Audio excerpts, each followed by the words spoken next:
Very good morning to you. We start with breaking news this hour, and Hamas says lists of prisoners who could be released as part of a ceasefire deal on the war in Gaza have been exchanged. One day after the second anniversary of the 7th of October attacks, peace talks are underway once again in Egypt. In a statement released just a short while ago, Hamas said it's working with positivity and responsibility to complete an agreement. Let's take you live to Tel Aviv. Our international correspondent Alex Rossi is there for us. Alex, what more can you tell us?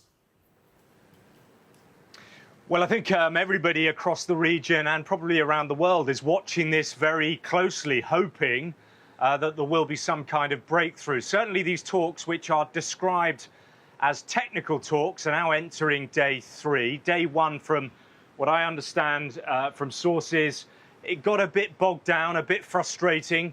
Day 2 yesterday was a bit better, and we are now again hearing that there are signs for optimism. If you also look at the different chess pieces moving around, there's also an indication that things are moving at the right direction.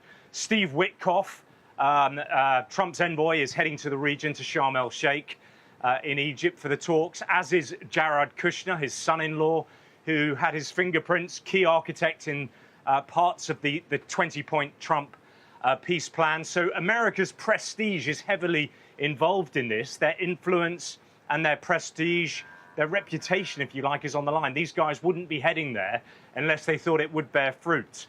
You're also seeing the big guns coming from Qatar as well. The Prime Minister, he's heading to Sharm el-Sheikh, and the head of Turkish intelligence. Again, all signs that we may be near a deal. Now, I said earlier that these are described as technical talks.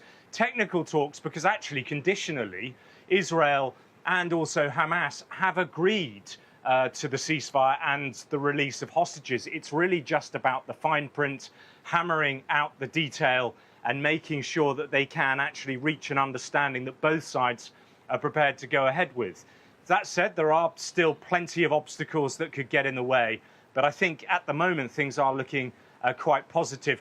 The other thing to bear in mind with all of this is that the 20-point Trump peace plan is very, very comprehensive indeed. What the United States has been keen to do is really break it down into 2 component parts. The first bit really looks at the ceasefire, the return of the hostages, and then after that, the release of Palestinian prisoners. The second bit is far more nebulous, much more difficult to do, and of course has thwarted diplomats for decades, reaching a peace, really, which ends the most intractable conflict in the world. But when it comes to that first bit, the ceasefire, the release of the hostages, flooding Gaza with humanitarian aid, that does appear at the moment to be within reach.